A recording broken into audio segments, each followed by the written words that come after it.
Bonsoir tout le monde et bienvenue à votre 6e édition, déjà 6e d'MLS Franco, propulsé par BBN Media. Jeff Arius et Richard qui sont là comme d'habitude avec vous autres pour faire le tour de tout ce qui s'est passé dans cette première semaine d'activité dans la MLS. C'est enfin parti les boys, êtes-vous contents? Enfin. J'avais hâte, hein? Ouais, moi aussi, j'avais hâte. Cédric qui nous dit « Salut gang, bon podcast. » Merci Cédric, c'est sûr, ça va être excellent. Salut, encore Cédric. Une fois. Salut. Donc, 13 rencontres à l'affiche cette semaine. Il y en avait des plus intéressantes que d'autres. Il y en avait des plus plates que d'autres également. Mais ça fait partie donc du match et du spectacle. Mais tout ça débutait par Houston face aux Quakes de San Jose, qui ouvrait le bal et je suis pas sûr que les gens auraient parié que le premier marqueur de la saison... Maxi Urruti, c'est le premier marqueur de la saison ou il a marqué le deuxième? Je me souviens il a marqué pas. Il a marqué le deuxième. Hein? Le deuxième. Le but victorieux. Le but victorieux, exactement. À la 55e minute, je pense qu'il avait marqué le but victorieux. Ça, c'était le but de Rodriguez qui vient de marquer. Et puis ensuite, Urruti a marqué... C'est vraiment une belle balle. Belle balle, bien tournée sur le défenseur. Tout au long du week-end, on a vu, on en a parlé tantôt avant qu'on commence, des beaux buts. Et puis, on a vu les équipes commencer en force. Dynamo, San Jose. Et puis, c'est deux équipes qui vont se battre tout au long de l'année, je pense, au milieu du peloton. Mais je pense que c'était très intéressant à aller voir qui ont débuté le bal. Il a l'air bien, Maxi Urruti. Il a l'air heureux d'avoir marqué et il a l'air d'avoir pris son aise rapidement avec le Dynamo de Houston. Mais c'est ça, avec Urruti, généralement, il commence toujours la saison en force, mais tu sens qu'il va avoir une léthargie à la fin parce qu'il se donne trop et vu qu'il court beaucoup sur le terrain. Donc, c'est sûr que c'est un beau bel enchaînement de la part d'Urruti, mais n'empêche que je pense qu'il faut qu'on se calme un petit peu parce qu'on connaît bien Urruti à Montréal. Donc, n'empêche que c'est un très beau but pour lui. Je suis content qu'il ait marqué, mais je ne m'attends pas à ce qu'il marque 9 buts ou même plus que ça, mais bon. Parce que la saison dernière, il a été au sommet des marqueurs quand même longtemps, là, avec la pause qu'il y avait eu pour les matchs. Puis bien sûr la COVID, là, mais Maxi Urruti avait eu un départ canon aussi avec l'Impact la saison dernière. Oui, en effet. Je me rappelle, c'était contre le FC Dallas qui avait marqué, je pense, 2 buts dans le match. Mais avec Urruti, c'est sûr que tu peux t'attendre soit du meilleur comme du pire. C'est quand même un bon joueur en général, mais c'est sûr que quand t'as pas beaucoup de ressources autour de lui, c'est un petit peu difficile de créer tes occasions, mais n'empêche que la saison avec le CF Montréal, avec le peu de renfort qu'il y a eu au niveau du milieu de terrain, au niveau créatif, ça a été un peu plus compliqué, donc il a dû aller comme gagner ses batailles, comme on dit au hockey, mais c'est ça. Fait que c'était Richard quand même... amène Oui, vas-y. Ouais, non, vas-y. Ben, Richard amène un bon point, mais Urruti joue avec une équipe qui est dans une formation de 4-3-3. Donc, tu vois, il est mieux entouré offensivement parlant. Donc, il est l'attaquant de pointe de cette équipe-là. Puis, je pense à Houston, il n'y a pas la même pression qu'il avait peut-être dans le système de jeu de Montréal. Qui jouait un peu plus avec un seul attaquant de pointe.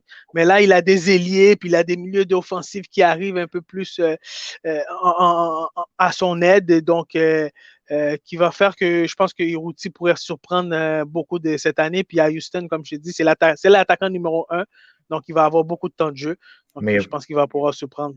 Il y a beaucoup de qualités en même temps du côté de Houston. Tu regardes Memo Rodriguez, tu regardes Darwin Quintero, c'est quand même des très bons joueurs.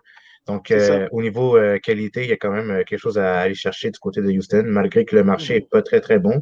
Mais auparavant, quand tu avais des Brad Davis, tu avais des Ricardo Clark, ça, c'était vraiment de la qualité au niveau du milieu de terrain. La qualité, oui. Ouais, mais rendu là, avec Urruti, Memo Rodriguez, Quintero, ben, il y a quelque chose à aller Pico aussi.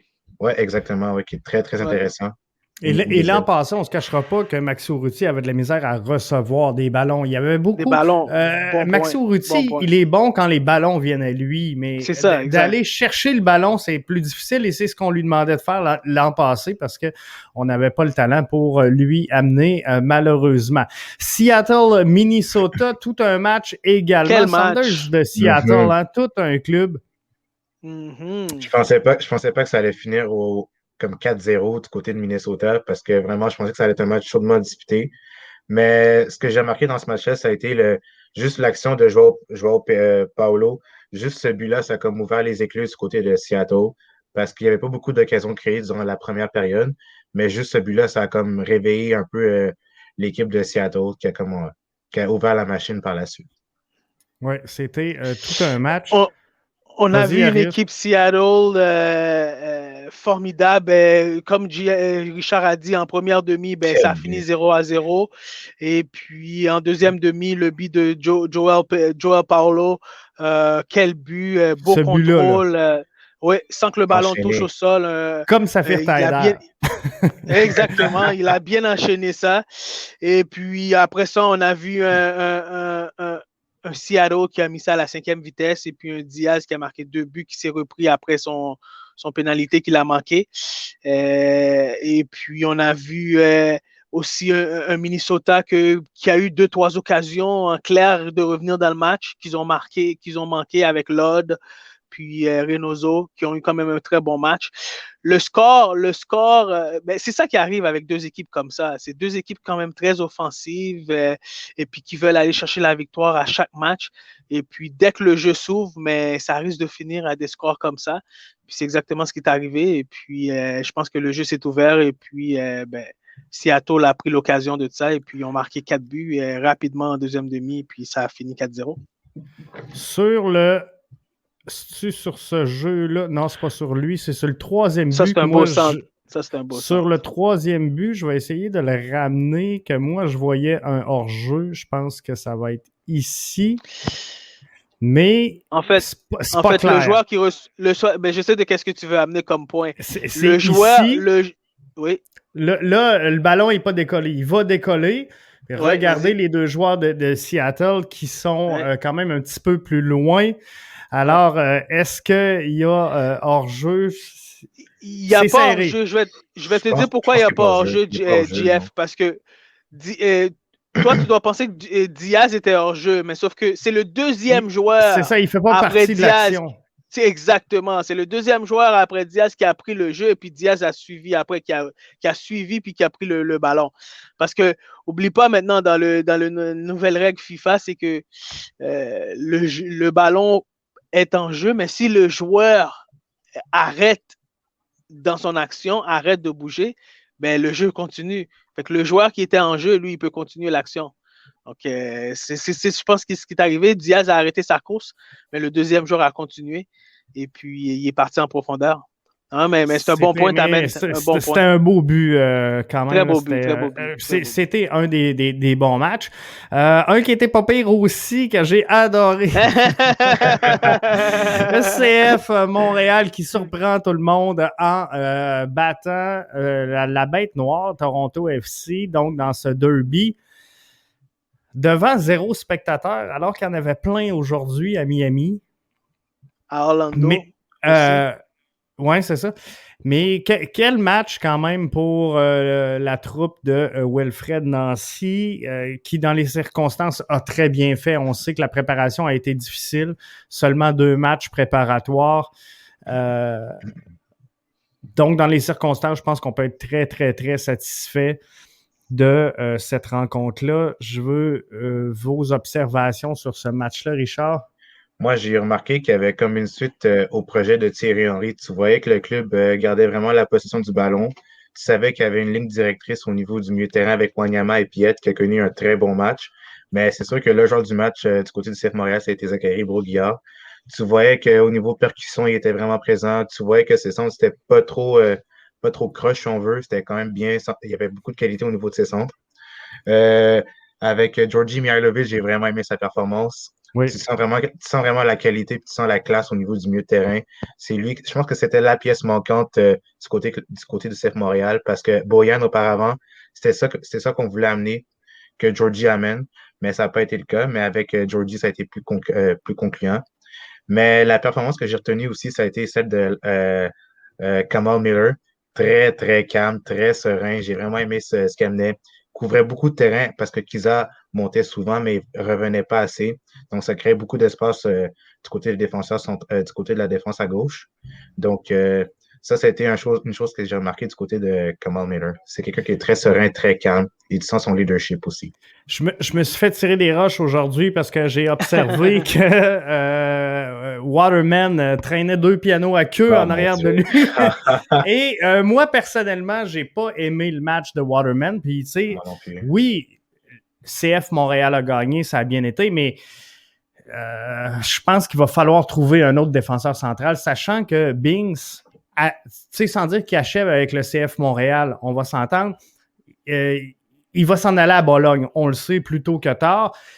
Est-ce que ce sera à la fin de la saison? Est-ce que ça sera dans le mercato d'été? Mais clairement, ça va faire un trou au centre. Kamal Miller, tu l'as dit, Richard, va être une excellente pièce, je pense. Donc, dans une défensive à 3, je pense qu'on va être dans le trouble. Dans une défensive à 4, on va être correct parce que tu vas avoir Kiza, Broguillard. Et ben là, on aurait Miller et sûrement soit Camacho ou encore Struna, qu'on n'a pas vu encore. Mais c'est ça. Dans une défense à 3 axes, sérieux, je me trompe-tu, ou Waterman n'est pas tout à fait au niveau présentement? Waterman a eu pour moi, je sais que les gens ont été très critiques, puis je sais que tu as trouvé qu'il a eu un match difficile. Oui, à certaines occasions, il n'a pas bien paru, surtout sur le premier pénalité et puis même sur le deuxième but aussi. Il n'a pas bien paru. Mais on a vu que Waterman a peut-être un petit peu de... Il n'est pas en forme. Premièrement, moi, je regarde en tant que technicien, là, je pense qu'il n'est pas encore tout à fait en forme. Et puis, il faisait chaud. Oui. Il faut qu'il retrouve son rythme de momentum de jeu. Et puis, je pense qu'à la fin, ils l'ont bien géré de le sortir. À la fin, ils l'ont bien géré. Et puis, oui, tu as vu que c'était lent. Puis, Wilfried Nancy l'a bien mentionné, il avait des crampes. Donc, c'était une question de forme physique. Et puis, à la fin du match, c'était le premier à se lâcher à terre. Et puis, on a vu qu'il a tout donné l'effort qu'il fallait. Waterman n'a pas fait vraiment face à un Akinola ou un Altidore. Donc, c'était un peu plus facile pour lui de gérer le match, cette énergie-là. Puis, je pense que le staff technique a bien reconnu aussi la situation. Je veux votre point de vue, les boys, là-dessus, parce que j'ai soulevé le point hier sur les réseaux sociaux. Là, il y a un penalty qui est adressé à Toronto, puis c'est correct, il y avait matière à penalty, mais le joueur rate complètement et fait une passe, finalement, à Clément Diop. Mais Clément Diop a quitté trop tôt. Donc, suite à la VAR, on décide de reprendre, on le voit là, on reprend le tir. Est-ce qu'on devrait demander au joueur qui vient de rater le tir de reprendre ce lancer-là? Parce que là, Toronto FC change de joueur. Mais on sait que le joueur en question, il est sorti là, de sa zone de confort parce qu'il a raté son match, son tir. Ça devient mental. Il sait qu'il l'a raté. Ça joue sur sa confiance, mais on a, du côté de Toronto FC, changé le joueur qui a pris le penalty. Est-ce qu'on ne devrait pas obliger le joueur qui a raté le tir à reprendre son penalty? Non, rendu là, je pense que ça ne vaut pas vraiment la peine. Là, mais encore là, je pense que déjà là, le fait que ce soit Haro qui tire le penalty au lieu que ce soit comme Bradley ou même Delgado, déjà là, c'est une surprise pour moi de le voir sur le point de penalty. Mais rendu là, je pense que pas besoin de changer, de garder le même tireur. Tu peux changer le tireur tant que tu veux, mais ça ne va pas causer un problème au niveau du jeu. T'allais revenir? Non, vas-y, je voulais ton point de vue. OK. Non, écoute, c'est dans le jeu, ça fait partie du jeu. Donc, c'est une pénalité qui se passe dans le jeu. C'est pas comme on est rendu au tir de barrage et puis, bon, il y a une erreur et on recommence. Donc, les règlements sont clairs. Puis, puis je pense qu'ils ont pris la bonne décision. Mais moi, honnêtement, quand j'ai vu le pénalité GF, j'ai eu dans l'idée, j'ai dit, oh, ils vont recommencer. Je suis sûr qu'ils vont recommencer parce que tu le vois très bien. Le joueur a feinté, mais tu le vois très bien. Le jeu est clair. Tu vois très bien que Diop était effectivement parti avant.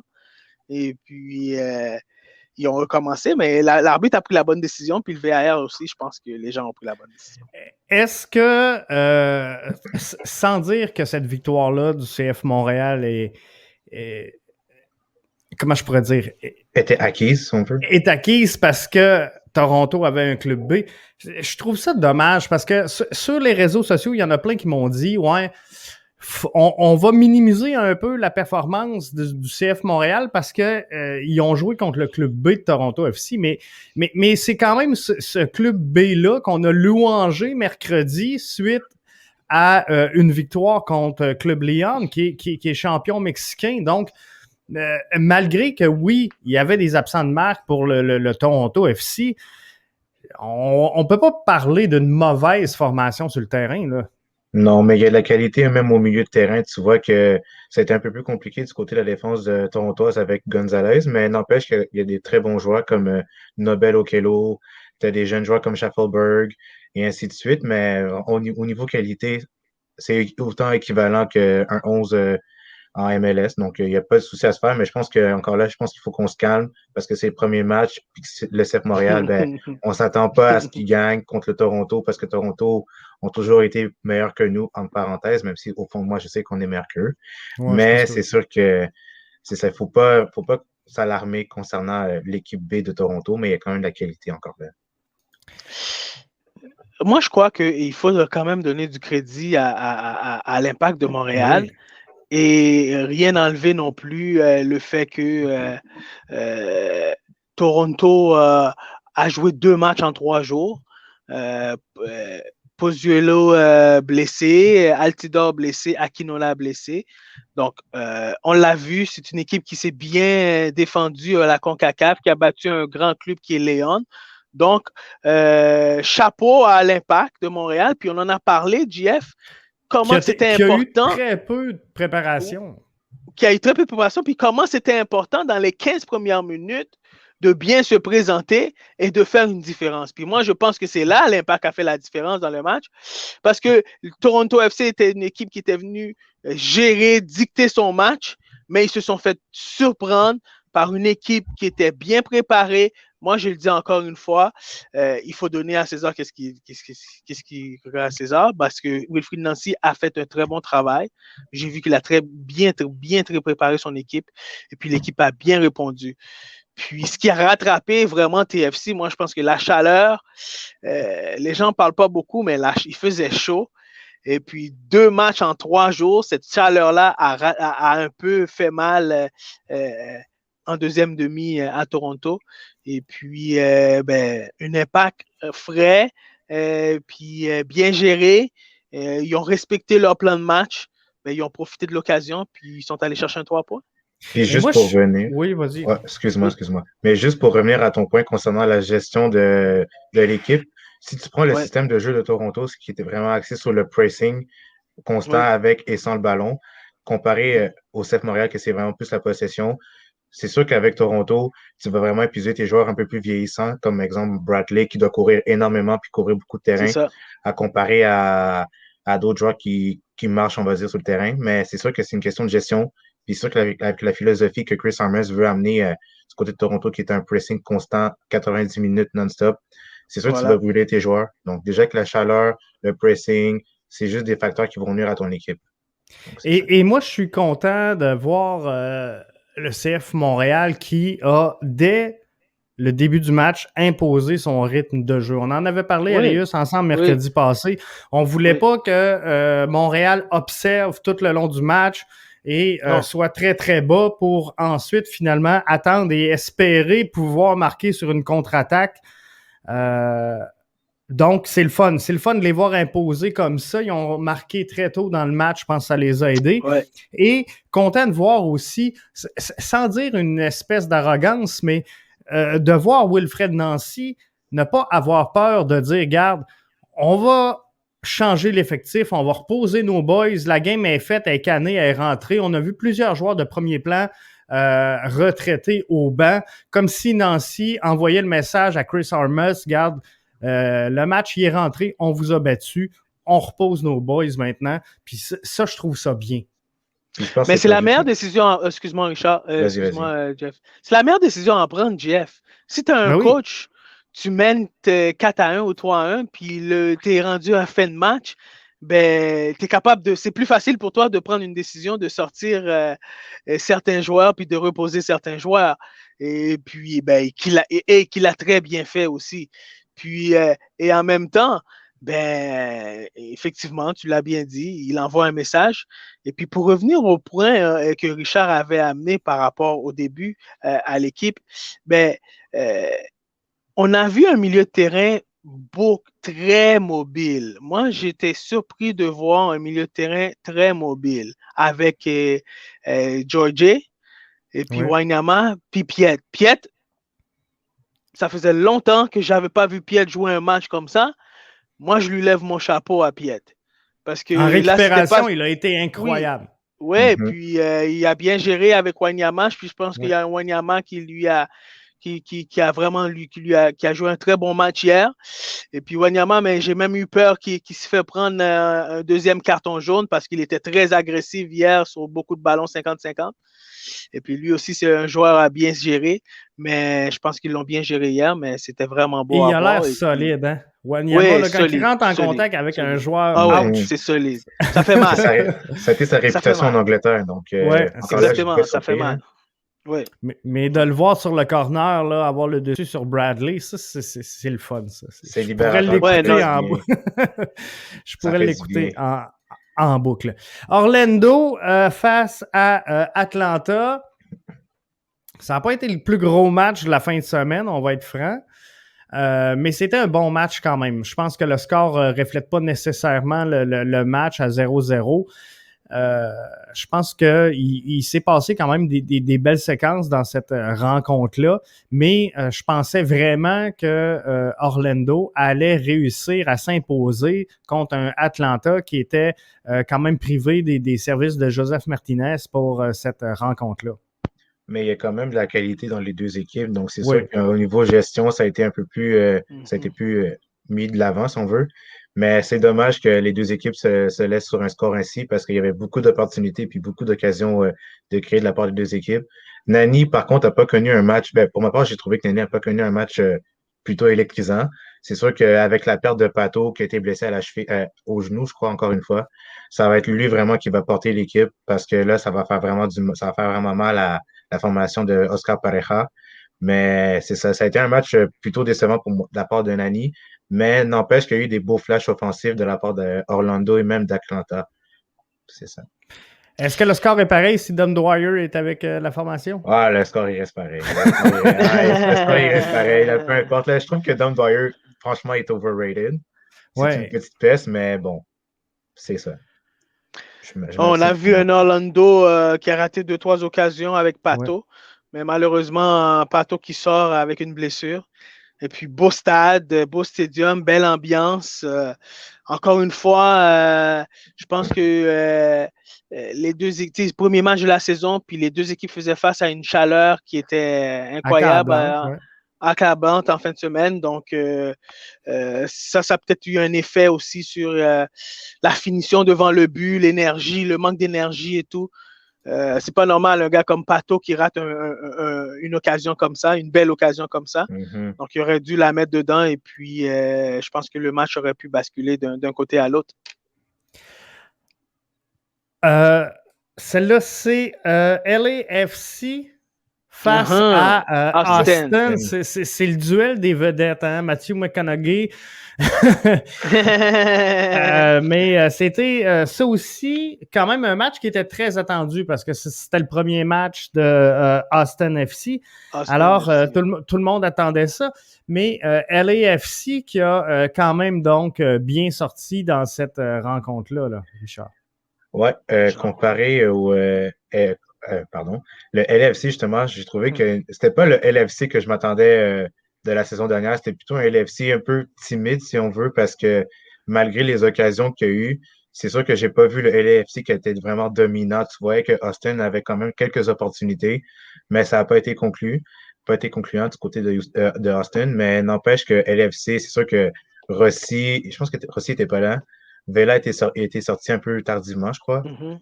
Puis c'est sûr que Corey Baird, ça fait du bien qu'il marque un but parce que vraiment, lui, il a été acquis pas pour rester sous le banc. Donc, c'est à lui vraiment d'enfiler les buts. Puis ça montre à quel point la profondeur de LFC est quand même assez bonne, qui est de la qualité.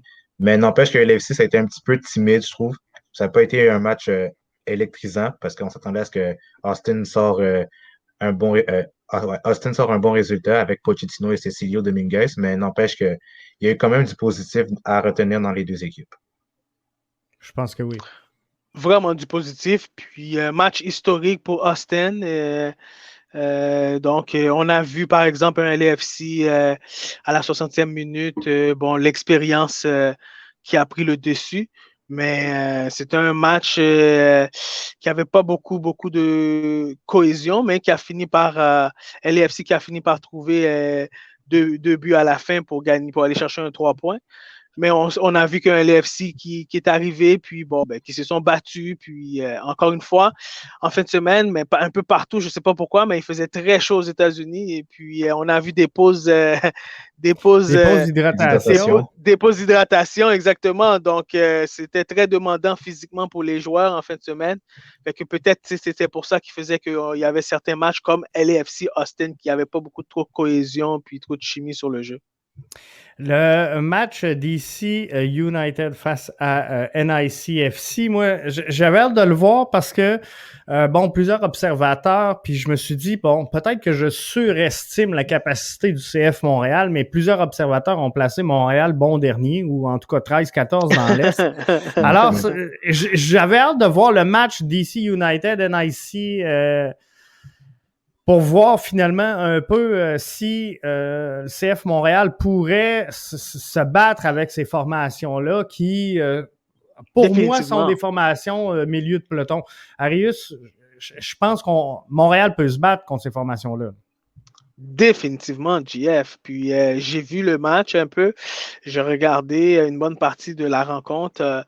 Il y avait beaucoup de déchets techniques. Et puis des fois, ouais, c'est ça. Et c'était très agressif comme match. On s'entend, c'est deux équipes qui vont se battre c'est des équipes qui vont se battre tout le long de l'année à aller chercher des victoires. Et puis en même temps, mais on a vu un DC United très agressif avec un Morales et puis avec un Castellanos, avec un Flores, un Flores, un Anis-like. Et puis NYC, on a vu un joueur vraiment qui a été qui a été essayé dominant, qui est Castellanos, qui a essayé de. Et puis un Chad Johnson qui a fait face à un DC United qui tirait de partout. Et puis qui a essayé de garder son équipe dans le match. Et puis ça a fini 2-1. Mais c'est une équipe un peu plus. Là, avec Hernan Losada, c'est vraiment plus une équipe de club bleu avec Ben Olsen. Tu sens qu'il y a vraiment une sorte de grinta au niveau du terrain, du jeu. Ouais. Donc, il y a beaucoup plus de tactique, on va dire. Mais c'est ça, c'est juste que comparé au CF Montréal, je pense qu'on a clairement, même largement plus de qualité au niveau technique, avec des joueurs comme Georgie, Sunusi, Brahim, que j'ai hâte de voir prochainement. Ouais. Donc, moi, je ne suis pas inquiet que le CF Montréal arrive même plus haut que ces deux équipes-là. C'est sûr qu'avec le NYCFC, ce qui a été un peu plus difficile pour eux, ça a été le manque d'acquisition parce qu'on sait très bien que c'est un problème alarmant. Même le coach avait mentionné qu'on manque de profondeur parce que ça fait un petit peu dur au niveau du jeu. Mais ça démontre en même temps que la MLS, c'est une ligue qui a beaucoup de parité, malgré que les petites équipes peuvent surprendre les grosses équipes comparées à certaines écuries européennes. Donc, déjà là, c'est un positif, mais je pense que CF Montréal a clairement de la qualité comparé à ces deux équipes-là. Il faut que Montréal évite d'aller en duel avec ces genres d'équipes-là, parce que physiquement, ces équipes-là, je pense qu'ils sont plus forts physiquement qu'une équipe comme Montréal. Mais si Montréal, tactiquement, joue au ballon comme qu'ils ont joué au ballon hier, Montréal a très bien joué au ballon, a sorti le ballon de l'arrière. Et puis, à un moment donné, je trouvais qu'il jouait même trop devant le but avec le ballon. Et puis, je me suis dit, bon, peut-être qu'il va changer son tactique ou en deuxième demi parce que là, à un moment donné, Toronto essayait de reconnaître ça et puis mettait un peu plus de pression. Mais on a vu qu'ils se sont ajustés très bien. Et puis, Georgie qui redescendait même un peu plus bas. Georgia, c'est un 10. Et puis, il descendait complètement en bas pour venir chercher le ballon, pour faire sortir le jeu. Donc, je trouvais que c'était formidable le changement de position au milieu de terrain hier et puis pour faire changer le ballon d'un côté à l'autre. Si l'Impact est capable de nous donner des performances comme ça tout au long de l'année, écoute, on est bien parti, hein? On est vraiment bien parti. En effet, on est vraiment bien parti. D'ailleurs, je prends quelques commentaires. Là. Hâte de voir Hamdi pourrait être meilleur que Mihailovic. Et il y en a plusieurs qui m'ont demandé hier, Jeff, tu parlais beaucoup de Sunusi Ibrahim. Il n'a même pas fait partie du 18. Si je me trompe pas, justement, c'est Hamdi et Ibrahim qui sont dans le Ramadan présentement. Ouais. Et on a décidé donc de les tenir à l'écart du jeu pour cette raison-là, finalement, pour pas contrer tout ça et les laisser aller. Fait que je pense que c'est une bonne décision dans les circonstances. Et c'est une belle marque de respect donc du CF Montréal à l'égard de ces joueurs. Mais moi aussi, j'ai hâte de voir ces joueurs-là. Hamdi Mihailovic, est-ce que c'est notre Xavier Iniesta? J'aimerais ça. Ce serait tellement beau à voir. Ce serait propre. Je pense que oui. Je pense que ça sera de quoi de très, très bien. Et ça va être intéressant à regarder. Dallas face au Colorado, ça n'a pas été ça non plus un match qui va passer à l'histoire. Moi, ça fait partie des matchs, en tout cas, qui m'attirent un petit peu moins dans le week-end. Deux équipes, sans dire deux équipes, c'est ça. D'un, ils sont dans l'Ouest. Est-ce que c'est deux équipes qui m'attirent moins? Je trouve qu'ils sont pas très vendeurs. Mais somme toute, donc, un match qui s'est soldé 0-0. 0-0. Mais il y a quand même des bons joueurs du côté de FC Dallas et du Colorado, si je nomme Sam Vines ou même Courbasset. Mais ça peut être un match qui a attiré mon regard, comme tu as mentionné, JF. C'est sûr que la qualité est un petit peu présente, mais c'est pas une équipe que je vais aller regarder en premier, mais n'empêche que il y a des bons joueurs, mais ça n'a pas été attirant du côté de ma part. Pierre qui on a vu un FC Dallas qui a essayé d'être un peu plus dominant, qui a essayé de jouer au ballon, mais un peu plus dominant que Colorado.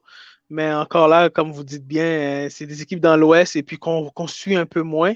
Et puis encore là, dans l'Ouest, c'est très physique. C'est très physique. Regarde la grandeur. Et on le voit là, c'est ça. On voit les gars se battre pour les gagner chacun des ballons.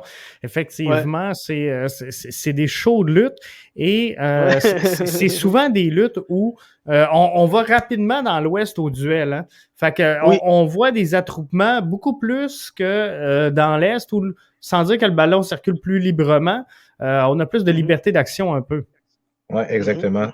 C'est vraiment très physique dans l'Ouest, mais il n'empêche qu'il y a quand même des bons tacticiens du côté de l'Ouest. Si je nomme Portland, Sporting Kansas City, même le LA Galaxy n'empêche qu'ils ont Galaxy aussi. Ouais, il y a du potentiel au niveau tactique, mais c'est sûr que c'est vraiment une conférence qui est vraiment plus axée sur le physique, mais il y a quand même de la qualité au niveau tactique. Mais encore là, rien n'empêche que le FC Dallas ou même le Colorado, des équipes qui, selon moi, sont des équipes, on va pas dire nobody, mais qui a quand même de la qualité. Donc, il ne faut pas sous-estimer ces équipes. Oui, il ne faut pas les sous-estimer. C'est des équipes il y a beaucoup de joueurs qui font partie des programmes des équipes nationales, puis tu t'amènes un très bon point, Richard.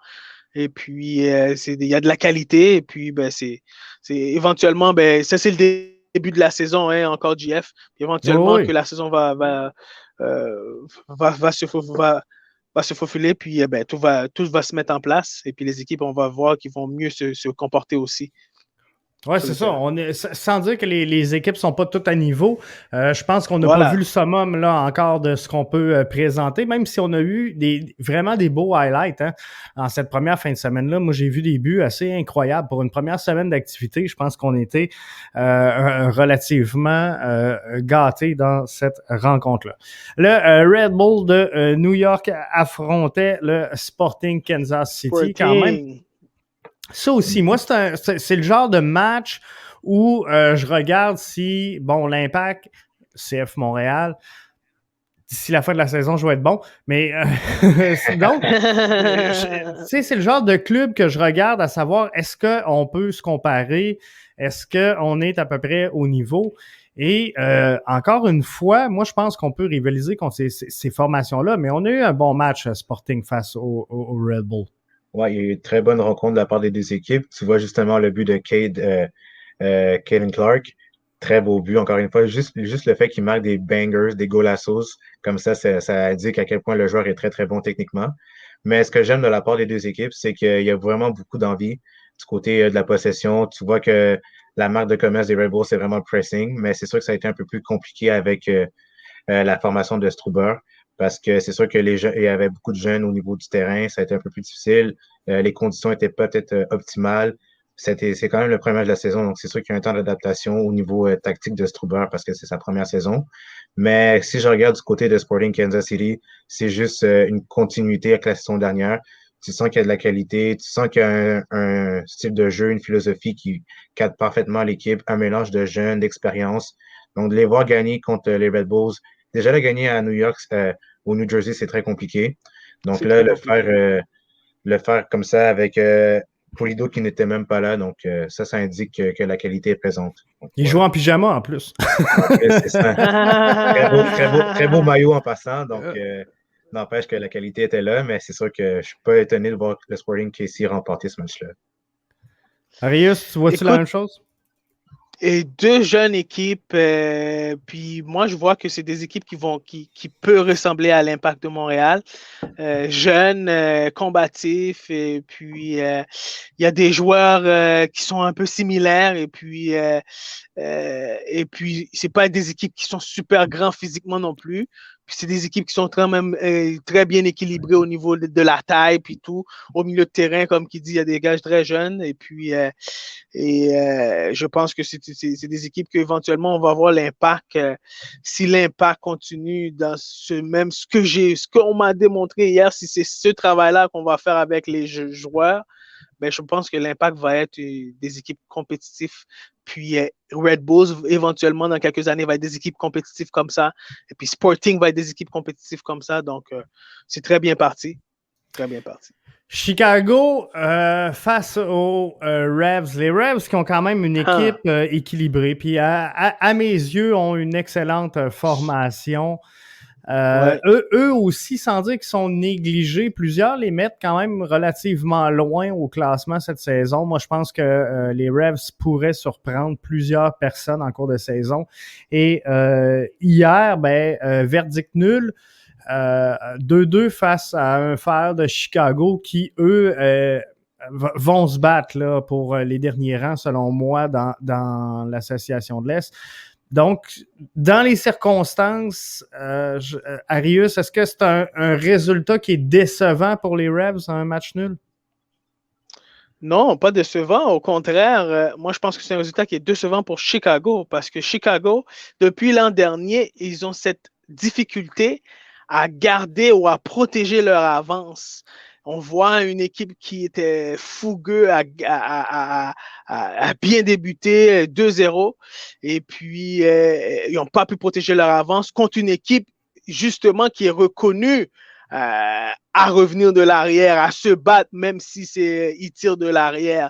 Donc, on a vu un beau match hier des deux côtés, mais deux équipes jeunes, encore une fois, qui va gagner de l'expérience et puis que l'Impact va se battre avec des gens d'équipe comme ça aussi pour rester dans la course pour les séries. Dans la course aux séries. C'est des matchs pièges également. Donc, c'est sûr que sur papier, tu regardes la Révolution de Nouvelle-Angleterre comparée au Chicago, ça peut être un match piège parce qu'on se dit que, vu que c'est une petite équipe, on s'attend à ce qu'on gagne assez facilement, mais non, finalement. Tu as vu que Robert Beric a pris quand même autant d'assurance qu'il l'a pris durant la saison dernière. Tu sens que c'est vraiment lui l'attaquant de pointe de cette équipe-là. C'est lui qui va vraiment porter l'équipe. Mais je pense que du côté de Chicago, ça va être vraiment une question de processus parce que c'est sûr qu'avec Raphaël Wiki qui veut amener un jeu qui amène beaucoup de jeunesse au niveau de son jeu, très offensif, ouais. Beaucoup de jeunesse aussi. Donc, je pense que ça va être une question de temps. Mais c'est sûr que je vois Chicago, pas bon dernier, mais vers les derniers. Mais la révolution de Nouvelle-Angleterre, en fait, je pense que cette équipe-là, ça va être juste une question de processus, pas de processus, mais ça va juste prendre du temps avant que la machine repart parce que la qualité est vraiment présente. Un match que j'ai surveillé de près, en tout cas, parce que c'est le prochain adversaire, bien sûr, du CF de Montréal. C'est Nashville. Et là, je vais prendre juste, avant qu'on parte sur le match, quelques commentaires. Ça va être plus compliqué contre Nashville et Columbus en pleine forme. On sait que il y a certaines largesses dans le calendrier du CF Montréal. Là. On rencontre, outre Toronto et Columbus, dans les premiers matchs, il n'y a pas trop d'équipes de tête, donc ça pourrait favoriser un peu le CF Montréal, mais il faudra faire attention effectivement contre Columbus qui sera sûrement affamé. Mais contre Nashville aussi, ça va être compliqué.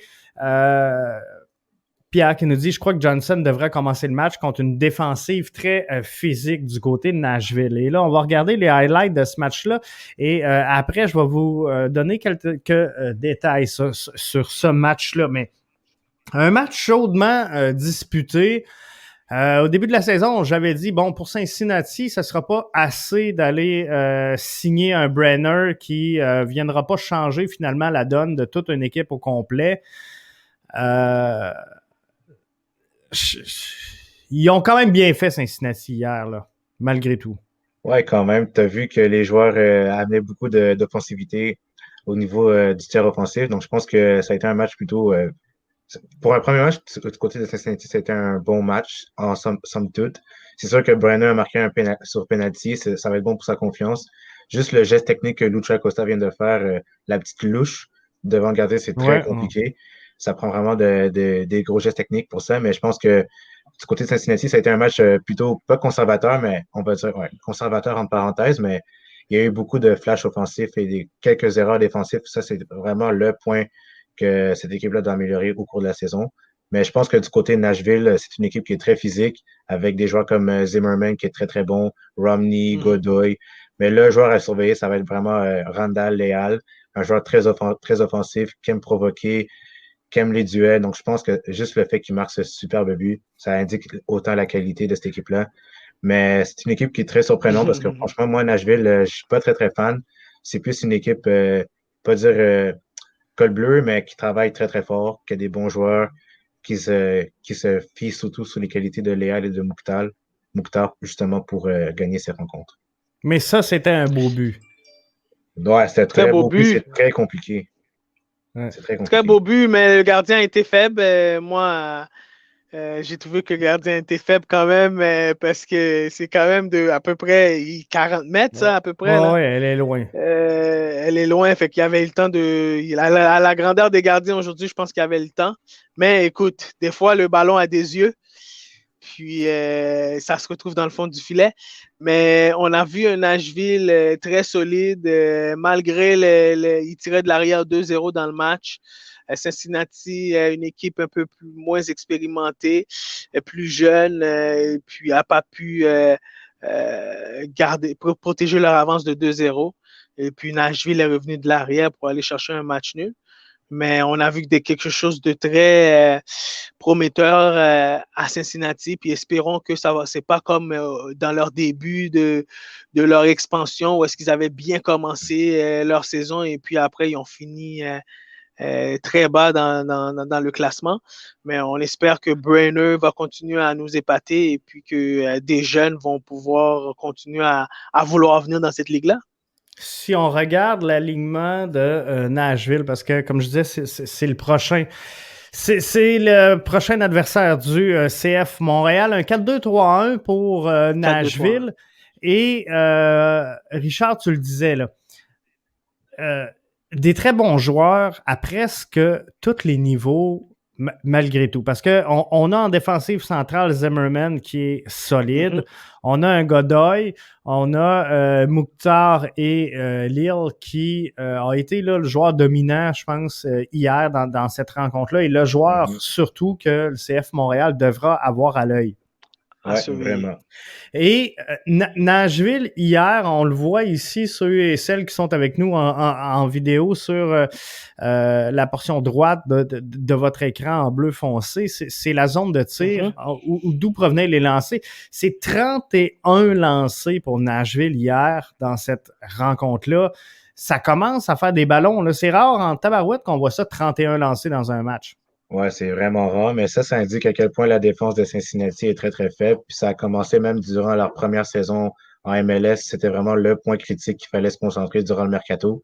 N'empêche qu'on est allé chercher Brenner pour amener un peu plus d'offensive puis d'attaque, mais je pense que ça démontre à quel point la défense de Cincinnati est un petit peu, on va dire, une passoire, si on veut, parce que les attaques passaient surtout vers l'aile, surtout vers Léal, et même par Mukhtar, justement, qui amenait plus de créativité au niveau du milieu de terrain. Donc, ça indique autant que la défensive est un petit peu compliquée. Parce qu'ici, on voit le schéma de jeu, dans le fond, un petit peu de ce qui s'est déroulé pour Nashville, c'est ça?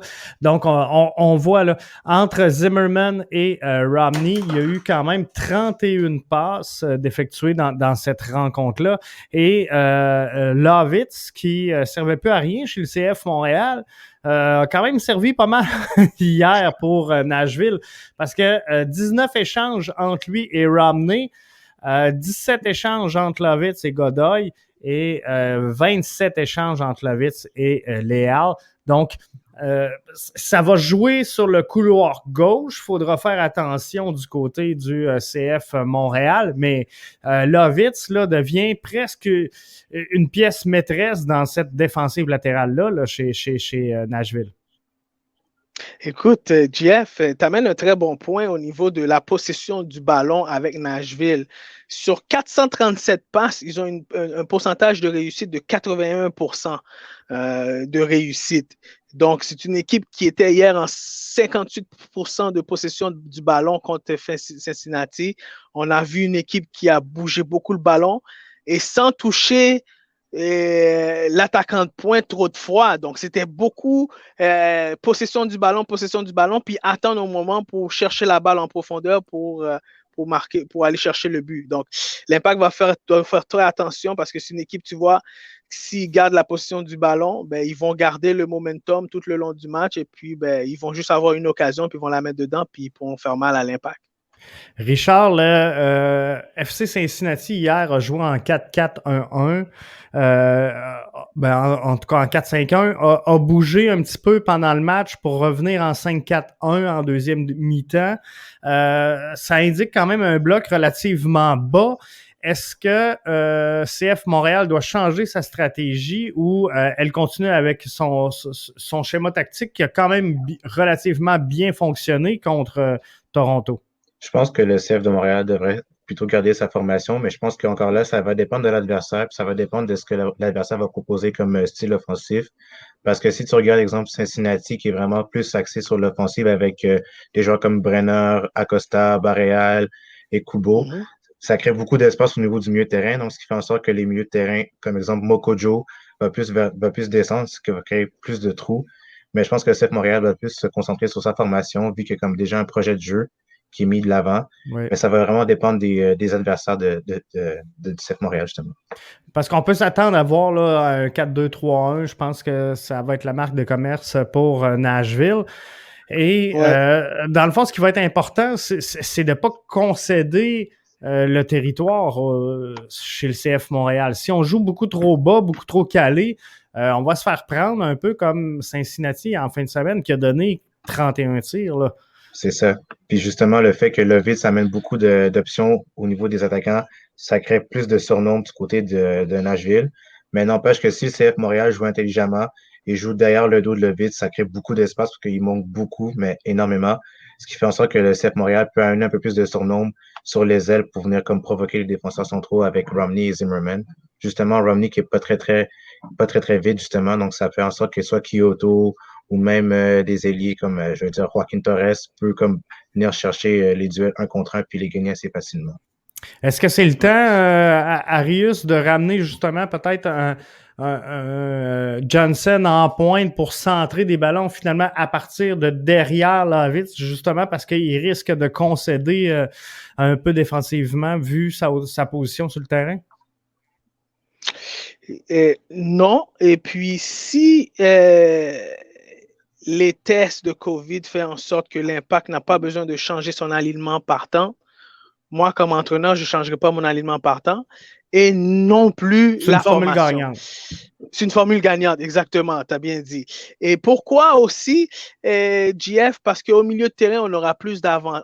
Si l'Impact gère bien le match au milieu de terrain avec notre formation qui a, avec 4 milieux de terrain puis un milieu de terrain offensif, on a plus l'avantage sur Nashville à pouvoir mieux doubler le joueur qui a possession du ballon, puis de gagner le ballon très rapidement, puis d'aller en transition ou de garder possession du ballon. Et où est-ce qu'on pourrait peut-être avoir un peu plus de difficultés, c'est que ça va être 2 attaquants contre 4 défenseurs. Donc, il va falloir que nos latéraux donnent beaucoup d'appui à l'attaque, à Kyoto puis à Moy, puis j'espère qu'ils vont être assez combattants et combatifs et puis pouvoir garder possession du ballon et puis que nos latéraux puissent rentrer pour faire justement des centres, comme tu dis, GF, pour permettre à ce qu'on puisse créer des chances de marquer. Parce que c'est vraiment nos latéraux qui vont faire la différence dans cette formule-là, contre Nashville, si on est capable de pousser un peu plus avec les 4 défenseurs, parce que là, c'est 2 défenseurs contre c'est 4 défenseurs contre 2 attaquants. Donc, ça va être difficile pour... Et au niveau des latéraux, on a quand même des options et de la profondeur. Donc, on peut leur demander de tout donner en début de match et de ne pas ménager l'énergie, quitte à être obligé de prendre un changement. Mais on peut facilement retirer Kiza pour amener un bassin plein de jambes. Et de l'autre côté, on pourrait sortir... par exemple, un Zachary Broguillard au profit d'un Clément Baya, peut-être, qui pourrait assurer là, une deuxième paire de jambes fraîches dans un match qui, comme tu le dis, Arius, va coûter énormément d'énergie à nos 2 défenseurs latéraux. Puis je pense que juste le fait que Zachary Broguillard va jouer énormément de matchs durant la saison, je pense que c'est une question de gestion pour lui parce qu'il s'est souvent blessé durant la saison. Puis j'aimerais ça voir Clément Baya jouer. C'est sûr qu'il n'y a pas beaucoup d'opportunités pour jouer.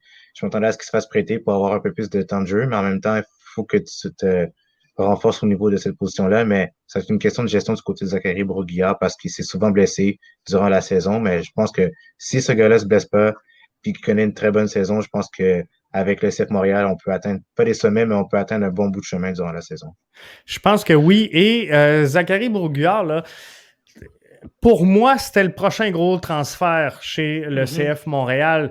Et je me trompe-tu ou le fait que cette année, bon, il va être avec la sélection nationale, il y a ses minutes, son rôle au sein de cette formation-là, il est clair, il est défini. Donc, il a tout ce qu'il faut, Zachary Broguillard, pour connaître une saison à la hauteur de ce qu'on attend de lui, là, Arius.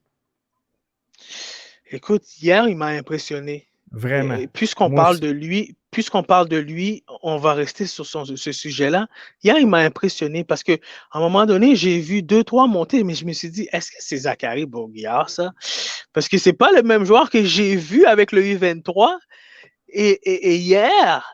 Et puis hier, je me suis dit, OK, c'est vrai qu'il est avec l'Impact, il est mieux entouré, il y a des gars un peu plus expérimentés, il peut recevoir la balle.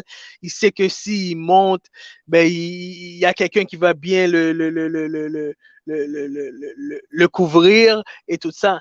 Mais hier, il a apporté beaucoup sur le côté droit. Et puis, il a pris des décisions très simples. Et puis, il n'a pas mis son équipe en danger. Et il a même aidé l'attaque beaucoup à plusieurs reprises. Et puis, il a joué. Pour moi, hier, il a eu une note de 8 sur 10 hier. Il a eu effectivement un excellent match. Et Richard, d'après toi, qui va être transféré en premier? Est-ce que ce sera Zachary Broguillard ou Mihailovic? D'après moi, Mihailovic, on ne l'aura pas longtemps non plus, là. Non, mais moi, je pense que encore là, je n'aimerais pas ces deux-là. Je veux dire Sunusi Ibrahim parce que ce gars-là est en mission. Puis tu sais déjà que ce gars-là, il veut vraiment performer. Puis c'est sûr qu'il était venu pour Thierry Henry à la base, mais n'empêche que ce gars-là a vraiment envie de bien performer puis passer à la prochaine étape. Mais n'empêche qu'il y a quand même eu un petit jour du côté de l'Angleterre avec Watford en Angleterre. Donc, ça démontre à quel point la qualité est présente. Mais justement, il fait partie des équipes nationaux au Nigeria. Donc, je pense que ça va être lui le prochain transfert. Mais je m'attends également à ce que Zachary Broguillard soit également transféré. Mais ça, c'est faire des prédictions un petit peu trop vite. Mais c'est ça exactement. Mais je vais attendre que la saison commence vraiment puis qu'il enchaîne les matchs pour vraiment dire si il va se faire transférer. Mais j'espère vraiment qu'il va se faire transférer parce que il a les qualités pour jouer en Europe. Ça, c'est sûr et certain. Effectivement. Moi, je pense qu'il a les qualités pour jouer en Europe, définitivement, mais il a encore besoin de temps de jeu, puis des performances qu'on nous a données hier. S'il est capable de nous donner ça tout au long de l'année. C'est ça, il faut que ça devienne une constance. Ouais, il faut que ça soit constant parce que on ne va pas investir dans toi si on ne sait pas si tu vas nous donner quelque chose de constant. Exactement. Donc, même hier, dans le point de presse de Wilfried Nancy, puis on lui a parlé de Zachary Broguillard, il a dit, s'il est capable de rester concentré tout au long du match, il va être un élément très important pour nous. Je pense que oui, c'est définitif. Ouais. Et ça va être intéressant de le voir. L'autre... Ouais. Un des autres matchs qui retenait notre attention, c'est Miami face à LA Galaxy. Ça aussi, c'est un duel assez glamour là, entre David Beckham et le LA Galaxy. C'était quand même relativement tout un match. Le LA Galaxy qui finalement l'emporte 3-2. Dans cette rencontre-là. L'Inter Miami a une situation pas claire, hein, avec les DP. Là, on pensait être capable d'avoir Pellegrini. Finalement, il s'en va avec Fort Lauderdale. Fort Lauderdale.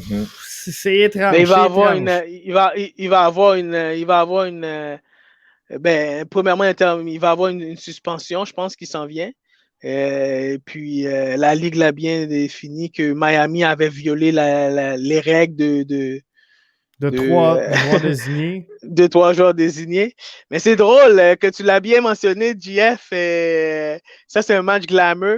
LA Galaxy, l'équipe de David Beckham, contre l'équipe de l'ancienne équipe de David Beckham contre l'équipe propriétaire de Donc, c'est le entertainment. C'était le entertainment hier, vraiment. Un beau match, une belle finition. Écoute, c'est quoi? C'était un match de American Dream, je pense, hier. Et puis LA Galaxy, Chicharito, qu'on avait bien mentionné depuis le début de l'année, que si LA Galaxy va nous surprendre, mais il faut que Chicharito nous surprenne. Puis hier, il nous a causé une belle surprise avec 2 beaux buts. Et puis, le Chicharito de l'ancien temps devant le but. Et puis, met le nez, met le pied, le bout du pied, met tout. Et puis, fait la différence dans le match hier. Il y avait pas mal de monde dans les estrades quand même du côté de Miami pour cette rencontre-là. C'est beau. Ben oui, Tom Brady aussi. Tom Brady, j'ai vu ça passer sur les réseaux sociaux, mais c'est assez spécial qu'il n'y avait pas un spectateur au match du CF Montréal qui était disputé exactement dans le même stade que l'Inter de Miami. Du côté du CF Montréal, on semblait dire là, que finalement, c'était comme trop compliqué au niveau de la logistique et que selon les études qu'on avait fait là-bas, c'est que 70% des snowbirds ne sont pas à Miami présentement. Donc, on n'était pas sûr de finalement trouver preneur pour tous les billets en circulation. Fait qu'on s'est dit, tant qu'à faire de quoi de tout croche, on fera rien. Et on a décidé de garder ça à huis clos. Mais je pense que je pense qu'il y en a qui auraient été juste pour voir le stade. Tu sais, c'est quand même une infrastructure impressionnante qui est neuve. Je pense qu'il y en a plein qui... Je suis sûr si on aurait ouvert les portes, c'est un derby. Donc, s'il y en a qui s'intéressent un peu là, à la MLS du côté américain et qui étaient dans la région, je pense qu'ils se seraient déplacés quand même pour cette... Mais c'est quand même un match d'envergure comparé à d'autres matchs dans MLS durant la semaine. Mais je pense que déjà là, le fait que ce soit Montréal-Toronto, c'est une rivalité qui est connue à travers la Ligue. C'est dommage qu'il n'y ait pas eu autant de monde pour assister à cette rencontre. Mais encore là, je pense que c'est une question peut-être de droit télévisuel parce que je sais que les grosses chaînes américaines ne diffusaient pas ce match-là. Mais j'aurais aimé voir un peu plus, j'aurais aimé voir du public. Franchement, s'il n'y avait pas de COVID, je serais allé voir le CF Montréal J'aurais pris un billet d'avion pour aller à Miami juste pour voir le CF Montréal jouer. Mais parce que la qualité est présente, le style de jeu est présent, puis l'engouement est présent du côté des partisans montréalais. C'est dommage qu'on n'ait pas pu voir ça en vrai. Mais c'est sûr que j'espère que le CF Montréal va pouvoir jouer à Montréal d'ici les semaines à venir parce que avec la santé publique, c'est un peu plus compliqué, mais il faut garder de l'espoir malgré tout. Bon, on va y aller. Si j'ose à l'étranger, là, puis qu'il n'y a plus de quarantaine, on va y aller faire un podcast devant match. C'est ça, exactement. Mais s'il n'y avait pas de COVID, ça serait à Toronto ou à Montréal. Fait qu'on serait là, sûrement, sur place. C'est ça, exactement. Fait que ça serait bien, mais on va réussir. D'après moi, cette saison, d'après moi, on va être capable d'aller voir au moins un match ou deux d'ici la fin de la saison. Je l'espère, en tout cas.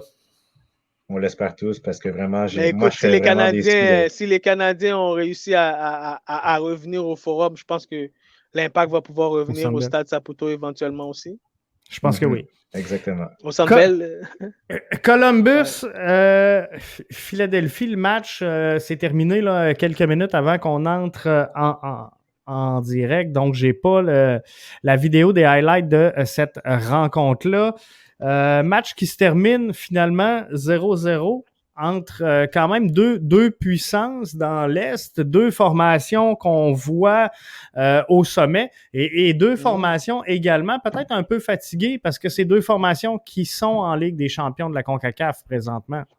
Puis le 11 partant n'a pas changé comparé à d'autres équipes parce que c'est sûr que le 11 partant de Philadelphie, ça a été le même durant le séjour en CONCACAF.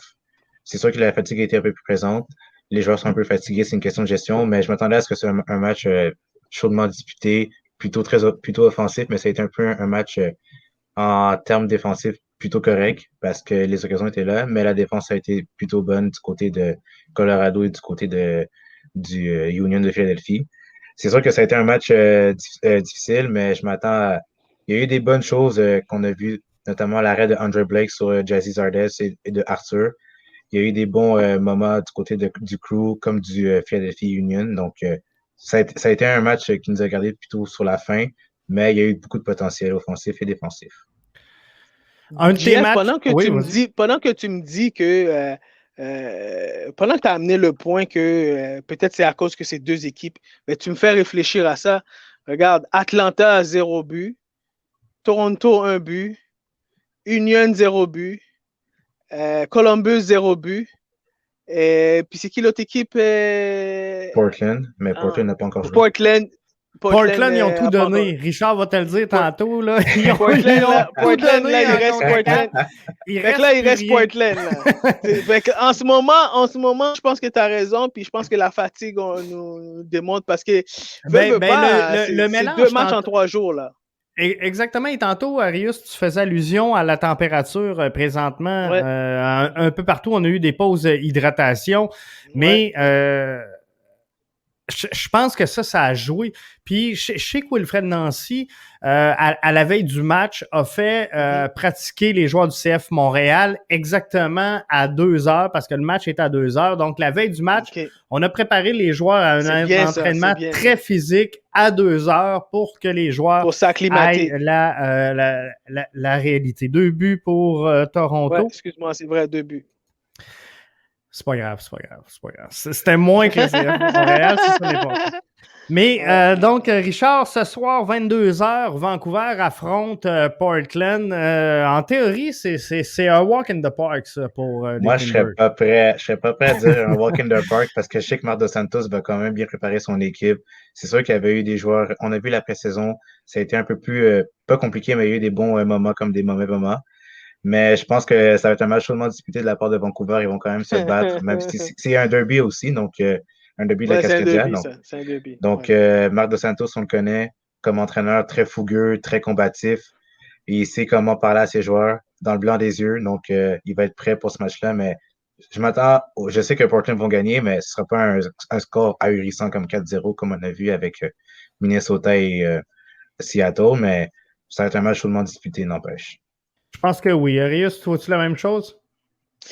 Écoute, on en a parlé cette année que Vancouver, cette année, ça passe ou ça casse pour Marc Dos Santos. Et puis, je pense que Marc Dos Santos va mettre toutes ses toutes ces expériences, toutes ces effectives dans le même panier pour essayer d'aller chercher à chaque match un 3 points. Et puis ce soir, je pense qu'on va avoir un Vancouver qui va nous surprendre.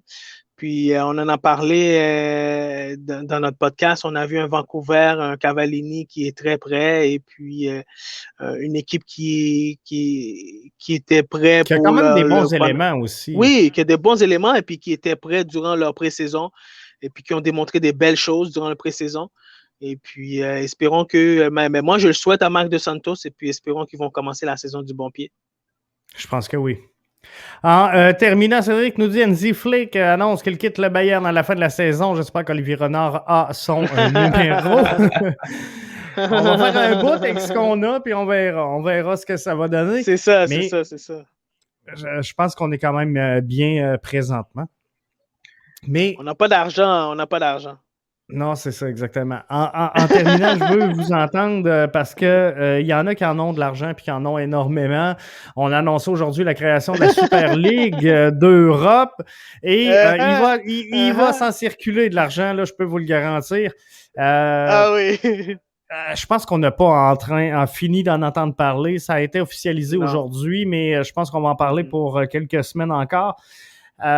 C'est bien ou c'est mauvais pour le...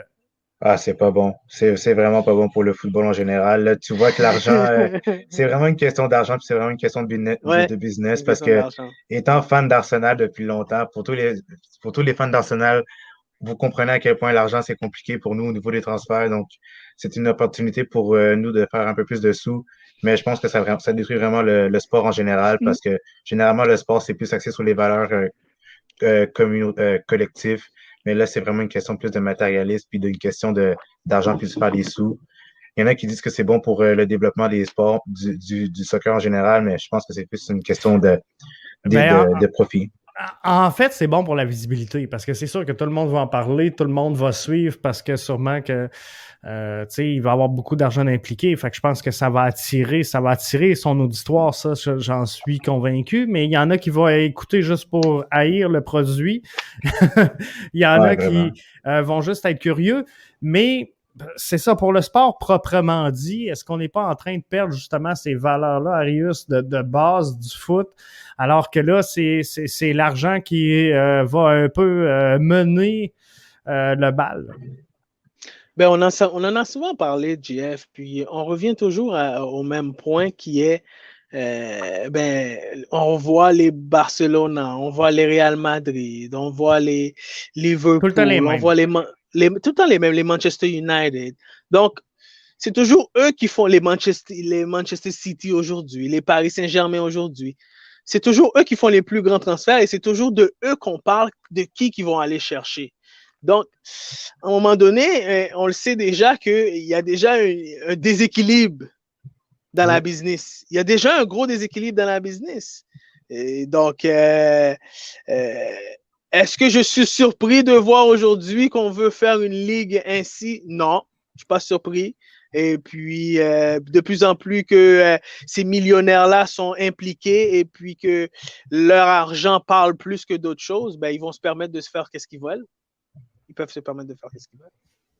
Et, tu sais, ça ramène là, la possibilité d'avoir ici, justement, une Super League en Amérique avec la fusion entre la MLS et la Liga MX qui pourrait donner une Super League, dans le fond, à Canada, États-Unis, Mexique. Est-ce que des marchés, puis, tu sais, je fais la même allusion qu'en Europe, des marchés comme Montréal, qui sont peut-être petits, aurait de la misère à composer, je pense, dans une Super League ici en Amérique. Ouais, tu regardes les équipes, exemple, si je prends comme le Club América, je prends Tigres, je prends Cruz Azul, c'est des institutions au niveau du foot au Mexique. Une équipe comme le CF Montréal rivalisait avec une équipe comme Tigres qui est toujours en CONCACAF, qui gagne des titres quasiment chaque saison. Je pense que ça démontre à quel point l'écart est un peu présent. Mais je pense que l'écart entre la MLS et la Liga MX est vraiment plus serré. C'est vraiment très, très proche. C'est quasiment équivalent. Peut-être un peu meilleur au côté tactique de la MLS maintenant, parce qu'auparavant, la MLS était très physique, mais n'empêche qu'au Mexique, c'est très, très bon au ballon. Mais encore là, je pense que la Super League en général, en Amérique, peut-être que ça pourrait marcher, mais encore là, je pense que ça va être une question soit de voyagement, parce que c'est un peu plus compliqué de jouer, puis l'altitude est un peu plus différente comparée en Amérique du Nord. Donc, peut-être que Colorado, il y a quand même une altitude. Mais moi, je serais pas contre. En même temps, je suis pas pour. Je suis neutre, on va dire, parce que j'ai un peu de misère là-dessus. Et tu sais, quand tu dis, Richard, que tranquillement pas vite, la MLS rattrape la Liga MX, tu sais, quand je regarde là, la Ligue des champions de la CONCACAF, pour une des rares fois, sinon la première fois, on pourrait avoir un carré d'as typiquement MLS. C'est pas fait, tu sais, on va se le dire, là, mais il y a encore 5 équipes de la MLS sur les 8 qui jouent présentement en Ligue des champions de la CONCACAF, ce qui fait que il y a une possibilité qu'il y ait 4 équipes qui passent à la ronde suivante. Mais c'est pas fait, mais ça démontre que justement, on était en train d'éliminer ce gap-là qu'on avait avec la Liga MX. Oui, exactement. Puis tu vois que les joueurs sont beaucoup plus jeunes, il y a beaucoup plus de qualité, puis il y a beaucoup plus d'attrait, parce que les joueurs mexicains se rendent compte que la MLS, c'est attirant. C'est une porte d'entrée vers l'Europe qui est beaucoup plus facile que comparé au Mexique. Donc, forcément, l'attrait est présent, donc l'engouement est là, puis les joueurs veulent venir en MLS. Puis tu vois que la MLS est une ligue qui est très, très jeune, qui est vraiment axée sur la technique, sur la possession de balle, tout ce qui est vraiment tactique en général. Donc, ça démontre également qu'il y a beaucoup de qualité. Puis je pense que le retard est quasiment fait. Je pense qu'on est même devant la Ligue AMX, selon moi, parce qu'il y a beaucoup de qualité. Puis tu vois que les joueurs européens s'intéressent plus à la MLS que la Ligue AMX. Donc, c'est ça. Je pense que oui, c'est très bien.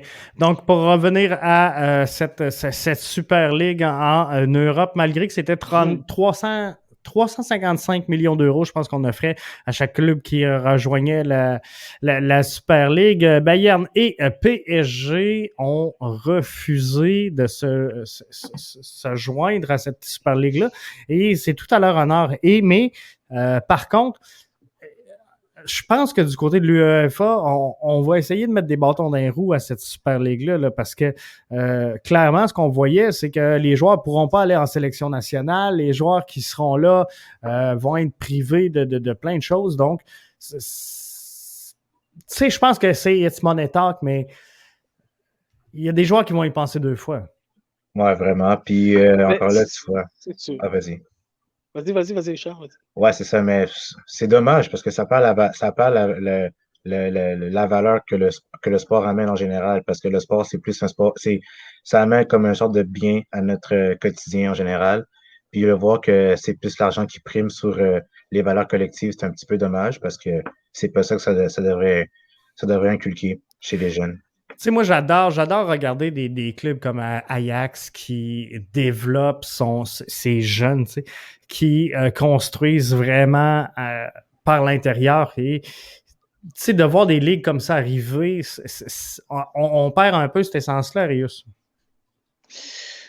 Non seulement ça, mais tout le monde regarde sur un Ajax, tout le monde regarde sur un Bayern Munich, tout le monde regarde sur un Arsenal, tout le monde regarde. Donc, c'est des clubs qui sont des modèles. Donc, à partir de là, si c'est eux qui viennent un peu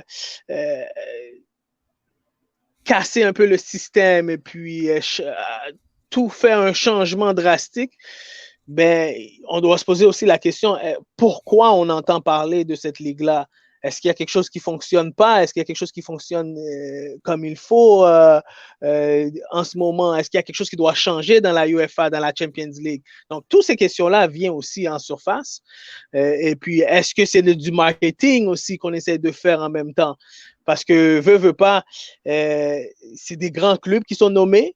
Et puis là, comme Cédric vient de dire, PSG puis Bayern Munich viennent de refuser. Mais moi, quand j'ai lu ce matin, et puis la Premier League, la première chose qu'ils ont dit, ben, ces clubs-là s'attaquent à l'intégrité du système aujourd'hui en voulant faire une ligue Super League comme ça, de juste des ligues, des clubs riches, dans le fond.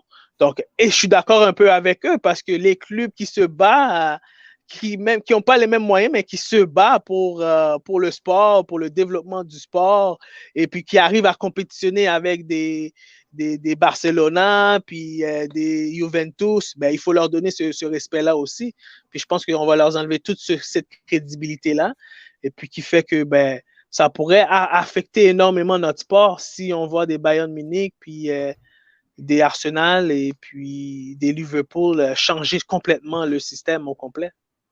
Pour les gens qui étaient sur une autre planète aujourd'hui, voici les 12 clubs donc, qui ont accepté d'intégrer la Super League. Real, Barça, Atlético, la Juve, Milan AC, l'Inter, ça m'étonne pas. United, Liverpool, Man City, Arsenal, Chelsea et Tottenham sont parmi les 12 formations qui ont accepté d'intégrer cette Super Ligue-là, donc qui... j'ai pas idée de quand qu'elle démarre exactement, de comment tout ça va se passer. C'est encore jeune, on va avoir on va avoir le temps d'en parler en masse dans les prochaines semaines. Mais c'est spécial. C'est spécial que ça arrive là. Puis, tu sais, moi, tu parlais à Rius de petits clubs. C'est pas l'Islande, je pense, qui avait surpris tout le monde en se rendant très, très loin. Mais, tu sais, c'était pas une question d'argent, c'était une question de volonté. C'est une question d'une équipe qui a formé, soudé un collectif. C'est ça. Et qui ont placé le club devant les intérêts individuels. Puis c'est ce qui a fait que l'Islande a fait un bon bout de chemin. Mais, tu sais, dans des ligues comme ça... À la Coupe du Monde, ouais. On le verra pas. Format de la compétition, 20 équipes, 2 groupes de 10. Les 4 premiers groupes s'affronteront en quart de finale. 15 clubs permanents plus 5 qui devront se qualifier chaque année. Les matchs auront lieu en milieu de semaine. L'UEFA a déjà annoncé hier qu'elle bannira les clubs qui participeront à cette Super League. Ils ne pourront plus participer aux championnats nationaux et aux compétitions européennes et les joueurs participants seront, eux,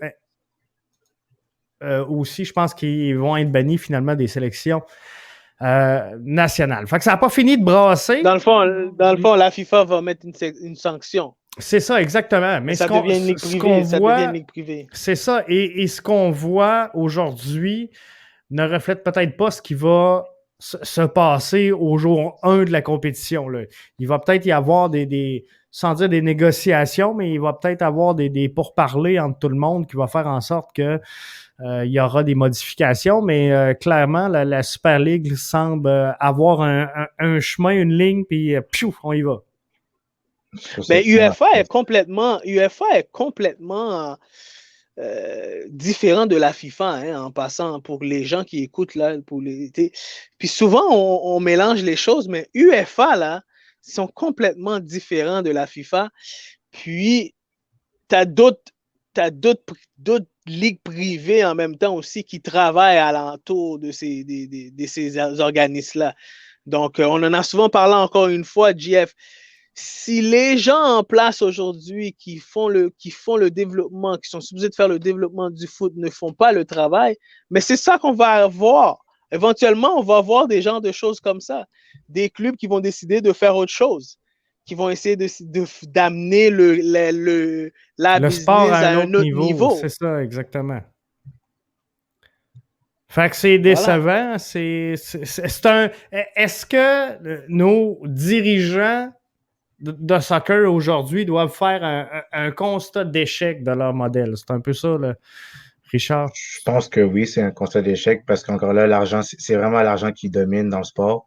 Mais encore là, ça perd ses valeurs, puis tu perds beaucoup de partisans en général. Juste le fait que tu annonces qu'il y a une Super League. Je voyais sur les réseaux sociaux qu'il y avait des fans de Manchester, il y avait des fans, même des anciens joueurs de Manchester qui disaient que c'était une honte, que ça valait pas la peine de faire ça, puis ça brime un peu les valeurs, puis l'histoire de la Premier League en général, parce que c'est pas ce que la Ligue veut promouvoir. Donc, pour répondre à ta question, je pense que oui, ça peut causer un problème en général, puis ben, ça peut comme freiner aussi l'engouement des partisans. Et moi, je comprends pas comment est-ce que ces clubs-là font de toute façon pour se financer à cette hauteur-là. Parce que, tu sais, oui, je peux comprendre que Lionel Messi est capable de vendre des jerseys en masse, là, mais quand je vois le déficit annuel du Barça Je comprends pas à un moment donné comment on réussit à faire le tour de roue puis dire, OK, tu sais, on va poursuivre année après année dans cette direction-là. Ça va le faire. À un moment donné, moi, je comprends pas qu'un club puisse perdre 100, 200 millions par année, puis là, à un moment donné, il n'y a pas quelqu'un qui va dire « Oh, stop, ça marche plus, là. » Fait qu'on continue. Mais c'est ça le problème du Barça. C'était pas pour rien que l'ancien président est parti, parce que le club était tellement ruiné à cause du transfert de Neymar. Puis ça a comme été comme une sorte de dette qu'il fallait payer. Puis même que le transfert de Coutinho, justement, ça a été la grosse goutte. Ça a été la goutte qui a fait déborder les verres, justement, aux problèmes financiers du Barça. Donc, encore là, c'est l'argent qui mène, mais il faut vraiment... Moi, je trouve ça triste, là. Franchement, je suis déçu, là, de voir mon club Arsenal aller participer à une ligue comme ça, parce que je sais déjà que tactiquement, on va perdre, là. On va perdre. Si tu regardes les grosses équipes comme le Barça, le Real, la Juve, contre Arsenal, qui connaît une saison plutôt médiocre, on va pas se mentir. Puis, voilà, je suis juste déçu. Ben, on connaît pas non plus les critères et puis les avantages puis les désavantages non plus de faire partie d'une ligue comme ça. Mais c'est tout nouveau. Mais si des clubs si prestigieux décident de faire partie d'une ligue comme ça, Jeff, il doit avoir un avantage en quelque part, là. Ben, c'est ça, il doit avoir de quoi de sérieux. Puis, tantôt, on me disait, bon, c'est 355 millions d'euros à chaque club qui rejoint. Je sais pas, est-ce qu'on offrait 355 millions? Faudrait avoir les détails de tout ça, mais c'est sûr qu'un club qui est dans le trouble, qui est un peu serré présentement, puis qui dit, regarde, viens-t'en chez nous, on va te donner 355 millions d'euros. C'est où ce que je signe? Justement, c'est ce qu'Arsenal fait. Tu sais, c'est ça, ils ont les mains comme ça. Ça c'est pas nécessairement un désir, mais ils n'ont pas le choix d'aller dans cette direction-là. Exactement. Exact. Mais je pense pas que c'est pour maintenant, cette ligue-là. J'ai hâte de voir, en tout cas, comment est-ce que ça va... Moi aussi, j'ai hâte de voir ça. Ça va se dérouler. Hey, merci à tous d'avoir été des nôtres. Ça complète un show qui continue de s'étirer. Hein? Je pense que le show bénéficie d'un 10 minutes supplémentaires tout le temps. À toutes les semaines. Mais c'est tellement le fun de jaser avec vous autres, les boys. Merci. On voit pas le temps passer. Fait que c'est merveilleux. Mais la semaine prochaine, on va poursuivre donc avec l'analyse des matchs de la semaine prochaine. Cédric nous dit, en terminant, le PSG et le Bayern ont refusé d'intégrer cette Super League dont le président sera Florentino Pérez et dont chaque club participant touchera, c'est ça, 355 millions d'euros. C'est quand même énormément de dollars. Mais moi, je vais y aller. Je vais m'en faire un. Donnez-moi 18 joueurs. Je vais y aller en Super League. On y va. C'est ça, exactement. On va s'en faire un collectif. Mais non, c'est ça. Donc, la semaine prochaine, on regarde tous les matchs du week-end 2. Super. CF Montréal qui affronte donc Nashville. Ça va être un match super intéressant à suivre. Une belle première semaine de la MLS et puis espérons que l'Impact va continuer à nous épater comme ça tout le long de l'année. On va essayer de travailler cette semaine, gang, sur les highlights. Tantôt, je parlais avec Arius avant qu'on rentre avec vous autres en direct. Arius me dit, Jeff, ça serait le fun qu'on se fasse un montage des buts de la semaine ou des jeux de la semaine. Fait qu'on va essayer là, cette semaine, si on a le temps, dimanche matin, les gars, je vais vous demander vos sélections personnelles. Excellent. Et on se fera comme un top 3 des jeux de la semaine. Parfait, c'est excellent. Excellent. Salut tout le monde. Salut tout le monde. Bonne semaine à tous. Salut. Merci. Salut. Bye bye. Bye bye.